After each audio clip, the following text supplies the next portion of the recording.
नमो ओं विष्णुपादाय कृष्णपृष्ठाय भूतले श्रीमते गोपाल कृष्ण गोस्वामी इति नामिने। जय श्री कृष्ण चैतन्य प्रभु नित्यानंद श्री अद्वैत गदाधर श्रीवासादि गौर भक्तवृंद। हरे कृष्णा कृष्ण कृष्ण हरे हरे, हरे राम राम राम हरे हरे। हरे कृष्णा। आप सभी भक्तों का आज की कथा के इस छोटे से अंश में आपका स्वागत है। आज हम चर्चा करेंगे श्रीमद् भागवतम के प्रथम खंड में, जब श्री व्यास मुनि को जब अपूर्णता का अनुभव हो रहा है। व्यास मुनि नदी के किनारे बैठे हैं और मन उनका संतोष से भरा नहीं है, अपने आप में खिन्नता व्याप्त है और किसी सोच में बैठे हैं। उसी समय श्री नारद मुनि वहाँ पधारते हैं और नारद मुनि को देखकर व्यासदेव उनको दंडवत प्रणाम किए। नारद मुनि देखते हैं कि व्यासदेव खिन्न बैठे हैं, उदास बैठे हैं, और तब नारद मुनि ने व्यासदेव से उनकी अप्रसन्नता का कारण पूछा। व्यास जी कहते हैं कि हे परम गुरु, हे योगियों के परम गुरु, आप ज्ञानवान हैं, आप गुरु हैं, आपने ही सबको भक्ति का मार्ग दिखलाया है, आप ही सबके प्रेरणा स्रोत हैं, मेरा मार्गदर्शन करें। आज तक मैंने 17 पुराण, 108 उपनिषद और जाने कितने ग्रंथों का लेखन कर दिया।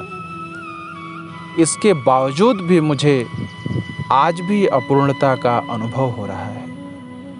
मैं पूर्ण महसूस नहीं कर पा रहा हूँ, मुझे खिन्नता व्याप्त है। गुरु, हे गुरुदेव, आप मेरा मार्गदर्शन करें। नारद जी ने व्यास मुनि की बात सुनकर मुस्कुराई और थोड़ा ठिठकते हुए बोले, हे व्यासदेव, व्यास जी, आपने बड़े बड़े महाकाव्यों की रचना की, बड़े बड़े महापुराणों की रचना की, उपनिषदों की रचना की, लेकिन आपके इस अपूर्णता का राज यह है कि आज तक आपने जितने महाकाव्य और उपनिषदों की रचना की, उसमें श्री गोविंद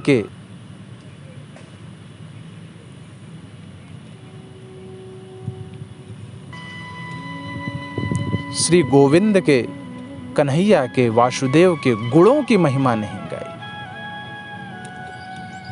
हमारे कन्हैया के गुणों की महिमा नहीं गाई व्यासदेव जी, इसीलिए आपको इस अपूर्णता का अनुभव हो रहा है। व्यास जी तो नारद मुनि के इस वाक्य को सुनकर चौंक गए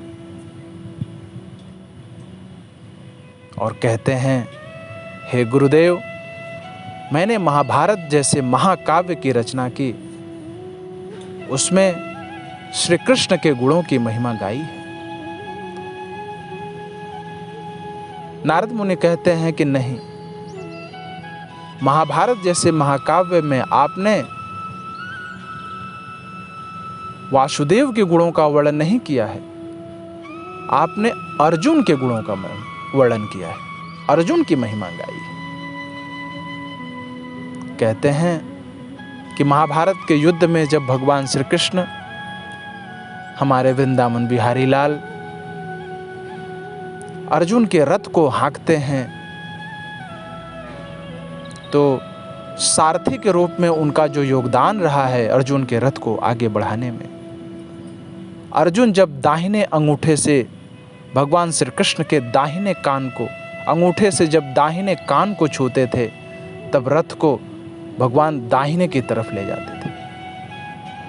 बाएं कान को जब छूते थे तो रथ को बाएं ले जाते थे, और जब अंगूठे से दोनों कानों को छूते थे तब रथ सीधे ले जाया जाता था। नारद मुनि ने जब व्यासदेव को इस बात का खंडन किया, तब जैसे व्यासदेव की जो चित्त था उसमें एक प्रकाश का स्फुटन हुआ। नारद मुनि जैसे गुरु ने श्री व्यासदेव को ज्ञान का मार्ग दिखलाया और संदेश दिया कि आपने अब तक बहुत सारे महाकाव्यों की रचना की है, लेकिन आप श्री वासुदेव, श्री कृष्ण, श्री बिहारी नंदन के गुणों का वर्णन करिए, उनकी महिमा को गाइए। आप तो सात्विक हैं, आप तो ब्राह्मण हैं, आपके पास तो ज्ञान है।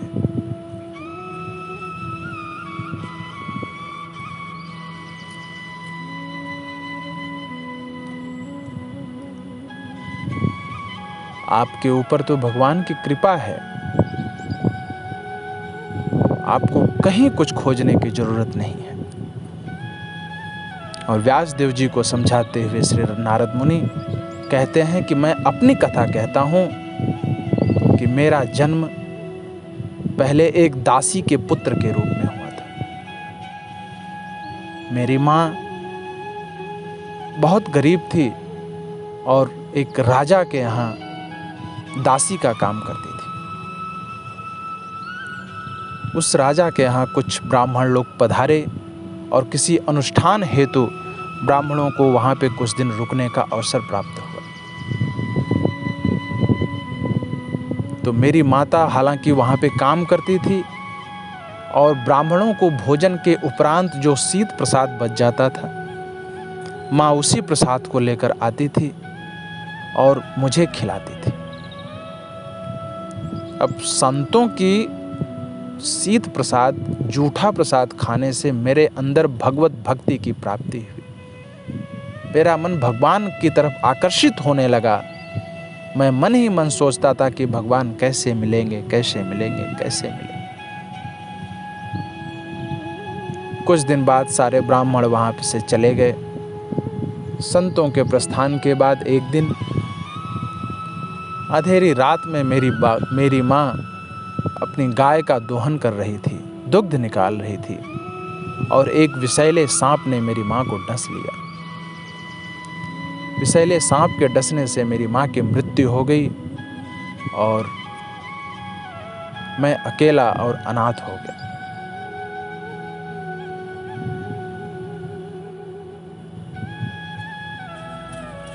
हालांकि मेरे अंदर भगवत भक्ति का स्फुटन संतों के शीत प्रसाद के कारण उदय हो गया था।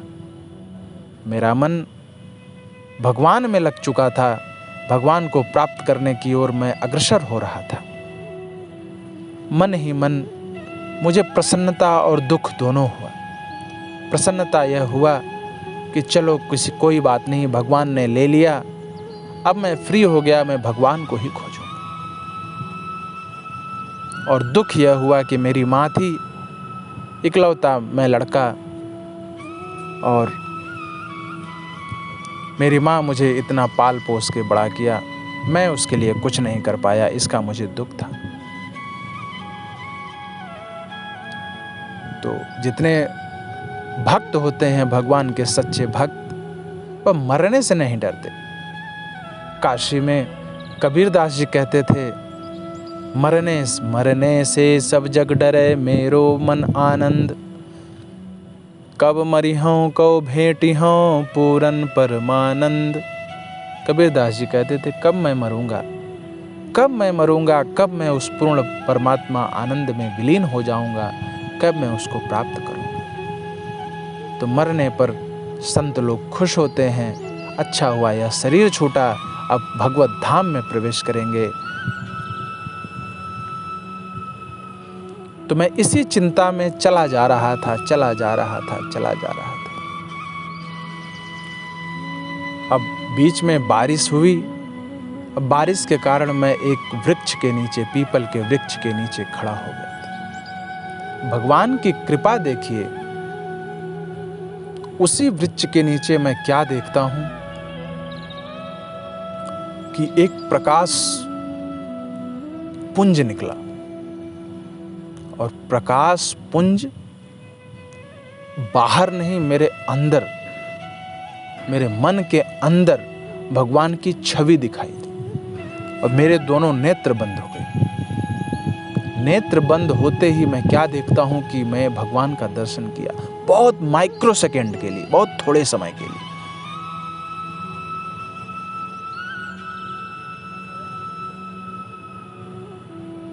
थोड़े समय के लिए जब दर्शन हुआ तो अब भूखे को अगर थोड़ा खाना खिला दो तो वह छटपटाहट में पूरी तरह लीन हो जाता है, सोचता है कब मुझे पूरा भोजन मिले, कब मुझे पूरा खाना मिलेगा खाने के लिए। तो नारद मुनि का यही हाल था।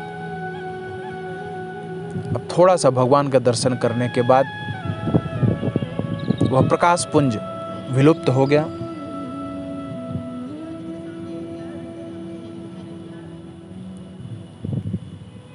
और नारद मुनि सोचने लगे कि कब मैं भगवान से मिलूंगा। उसी समय आकाशवाणी होती है कि हे पुत्र, इस जन्म में आपको भगवान नहीं मिल सकते।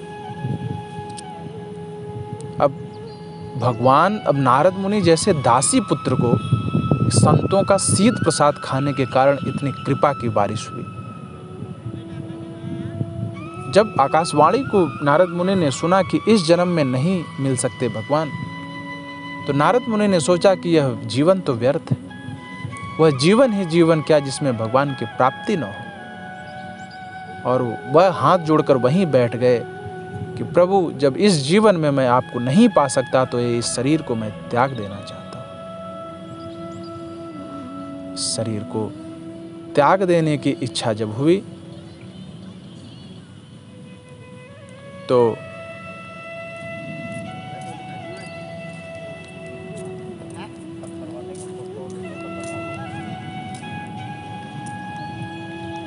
उसी समय बारिश के कारण